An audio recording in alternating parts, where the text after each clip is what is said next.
On Friday, I went to the March for Life in Washington, D.C. This is the largest annual human rights demonstration in the entire world. Peaceful, enthusiastic, and loving witness to the inherent dignity of the human person. And honestly, I just wanted to talk about it because it was such a mixed experience for me. As soon as I arrived, one of the first things I saw was this bus, the Trump train. They had this poster that said, "Trump 2020, make liberals cry again." And then right underneath that, they had another poster that said, "Love them both." And the hypocrisy really bothers me. So I was already annoyed. I started the day off kind of annoyed.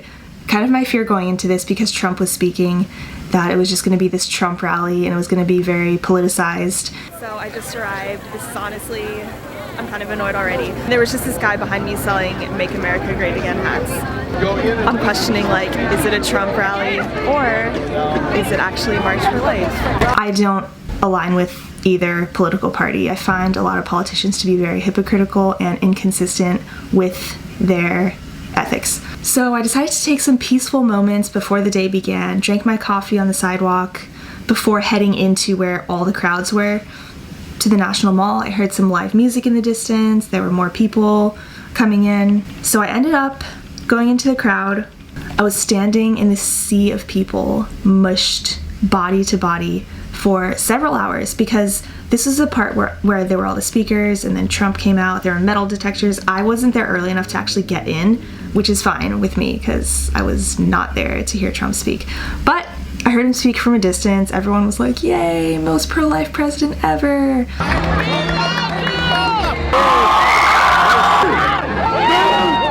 It is my profound honor to be the first president in history to attend the March for Life. And he was going on in his speech about how Democrats and their late abortion extreme policies. Mind you, there were actually Democrats at this march who are pro-life. So I hate the politics. During his speech, I actually laughed out loud because he was talking about all the people. He's like, there are thousands and thousands. Thousands and thousands wanted to get in. In my mind, I just heard that like billions and billions. There's a video that someone put together. Billions and billions and billions and billions and billions and billions. He's just kind of a meme, which is really unfortunate because it's such a serious issue. It's something I take so seriously. And how are we going to get people to take this issue seriously, especially people from all political parties? After Trump was done speaking, they opened up the metal detectors, let everyone in. All right, so after being squished in a sea of people for hours, we finally broke through.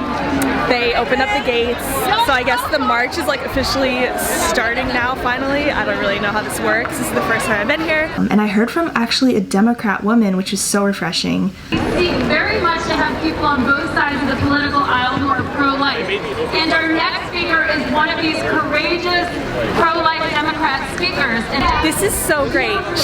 Okay, so the president of the March for Life is speaking right now. She's talking about how this isn't a political issue and we want people from both sides, which makes me so happy because I feel like this isn't a Trump rally. Like, this is a human rights issue, which should affect everyone and everyone should care about it regardless. In unity, we must fight like we've never fought before. She was saying how she works in Louisiana and there's like mostly pro-life Democrats there, which is really encouraging to me to hear. Then we heard from other speakers. Christians, we are not called to judge one another, but to help the least among us. That includes everyone, white, black, all people of color, Democrat, Republican, and independent, everyone. When women succeed, our nation will succeed. And that's why I stand with you today, as this year's theme says, pro-life is pro-woman. Ladies and gentlemen, life is precious in every stage and should be respected and protected. Being pro-life means being for all life, from the first heartbeat to supporting programs that help mothers provide the necessities like shelter and education. And it's about giving and receiving love. This is pro-life. There were survivors of abortion. I I am the surviving twin of a botched D&E dismemberment abortion. I found this out 10 years ago. In 1977, my biological mother had a saline infusion abortion forced upon her. I was accidentally born alive.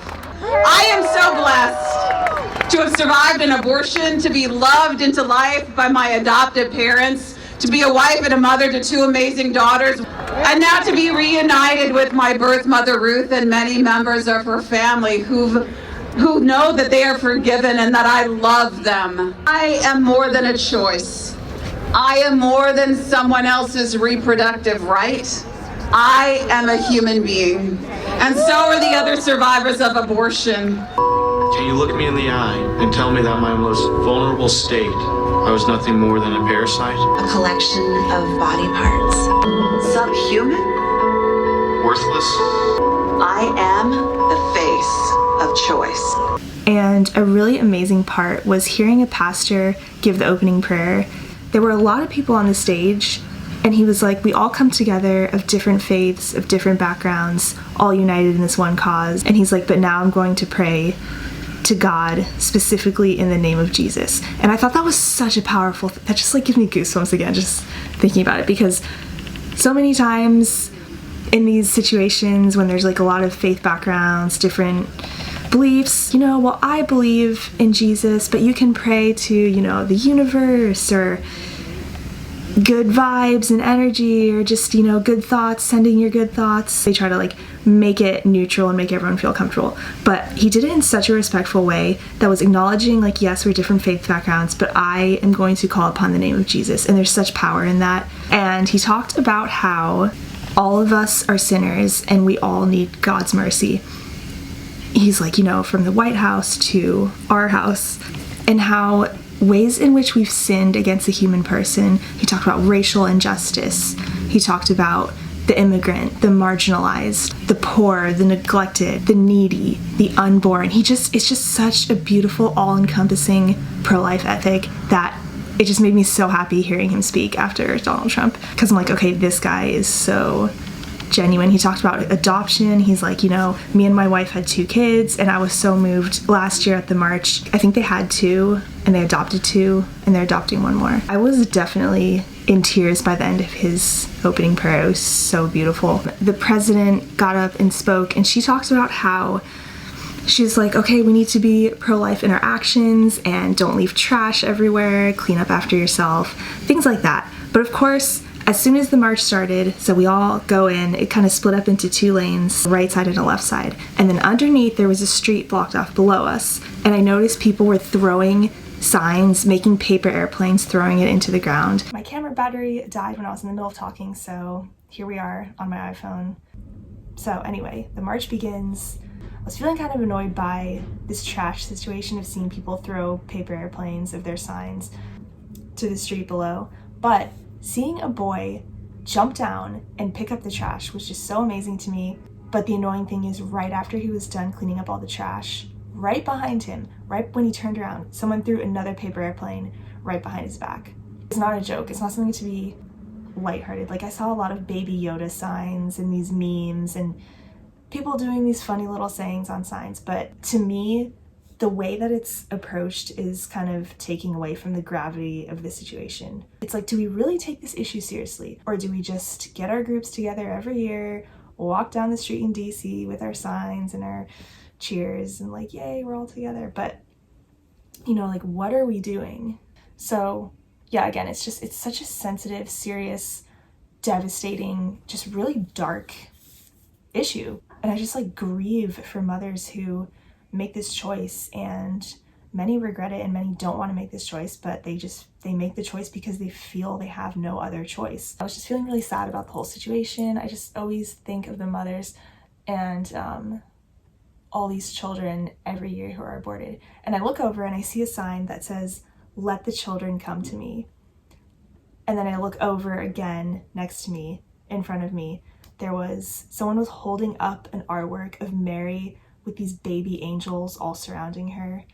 And I just had this vision of just the words, "Let the children come to me," and then thinking of all these children, thinking of their earthly mothers who, like, even if you're unwanted on earth, or if whatever mother situation you have on earth, you can't decide that. But just thinking of Mary as all of our mother in heaven, who welcomes us, who says yes, who said yes, was such a beautiful thing. The march continued, and we got to a point where I saw on these screens, there were these really gruesome images, just really graphic, disgusting images that I cannot unsee. I just had to look away. I just felt a lot of it was unnecessary. And then of course, there's the guy in the corner saying how the Pope is the Antichrist and Catholics are going to hell and that kind of thing. The inevitable moment happened. One of those screaming about Jesus people on the corner, saying, "Don't believe in the God of the Catholic Church."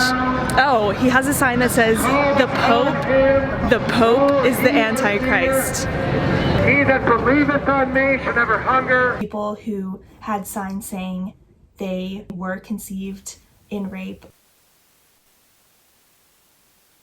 There were two people next to me, a mother and a daughter. Her mom was conceived in rape. And I was thinking, look at these beautiful women standing next to me. These unique human lives can never be repeated, never replaced. Every single person on this earth is irreplaceable, unique DNA. It's just crazy because, like, from the moment of conception, when we're conceived, all that unique DNA is there. Just thinking of, like, generations being cut off.